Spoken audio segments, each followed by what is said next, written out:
Want to become a professional Python developer? Here's a quick guide to get you started.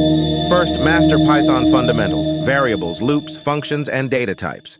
There are free resources like python.org or online courses on platforms like Coursera or Udemy. Step 2. Build small projects.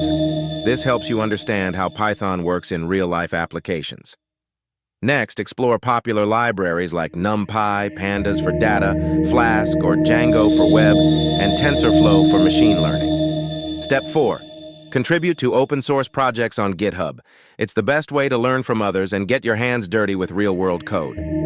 Step 5. Focus on algorithms and data structures. This will level up your problem-solving skills and prepare you for technical interviews. Finally, practice coding daily and never stop learning.